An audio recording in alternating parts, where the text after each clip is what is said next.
আলিপুরদুয়ারের গ্রামে প্রাথমিক স্বাস্থ্য কেন্দ্র। সরকারি এই হাসপাতালে এবার মিলবে ইনডোর পরিষেবা। তৈরি হবে 10 বেডের হাসপাতাল। বরাদ্দ হয়েছে প্রায় 1.5 কোটি টাকা।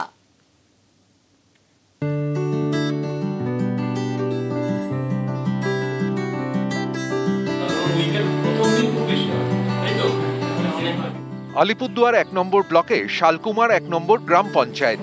এখানেই মুন্সিপাড়া প্রাথমিক স্বাস্থ্য কেন্দ্র। এই স্বাস্থ্য কেন্দ্রে তৈরি হবে নতুন বিল্ডিং। সেখানে থাকবে 10টি বেড।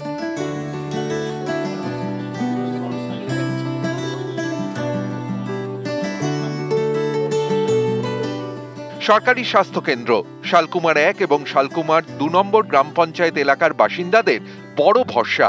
এখন এখানে শুধু আউটডোর পরিষেবা মেলে। সকাল 10টা থেকে বিকেল 4টে পর্যন্ত খোলা। কারো বড় কোনো অসুখ হলে যেতে হয় ব্লক হাসপাতালে প্রায় 35 কিলোমিটার দূরে, না হলে আলিপুরদুয়ার জেলা হাসপাতালে প্রায় 55 কিলোমিটার দূরে। তাই মুন্সিপাড়া প্রাথমিক স্বাস্থ্য কেন্দ্রে ইনডোর পরিষেবা চালুর দাবি ছিল দীর্ঘদিনের। সেই দাবি এবার পূরণের পথে। স্বাস্থ্য কেন্দ্রে তৈরি হবে নতুন ভবন। সেখানে থাকবে 10টি বেড। এর জন্য 1,47 লক্ষ টাকা বরাদ্দ করেছে স্বাস্থ্য দপ্তর।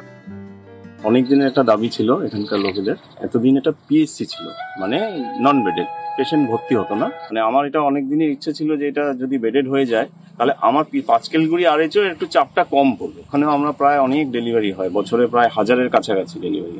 স্যাংশন হয়ে গেছে প্রায় 1,47 লাখ টাকার মতো।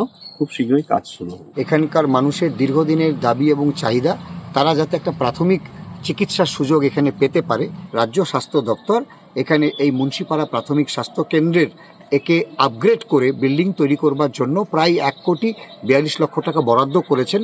এটা আমাদের কাছে খুব ভালো খবর। কাজ শুরু হওয়ার অপেক্ষায় আমরা সকলে আছি। এবছরের ডিসেম্বরের মধ্যে 10 বেডের নতুন ভবন তৈরির টার্গেট। কাজ শেষের অপেক্ষায় স্থানীয়রা। খুবই ভালো হয়, আমাদের সুবিধা হয়। এখানে তো গ্রামের লোক তো মানে ডেঙ্গু অনেক কিছু হচ্ছে।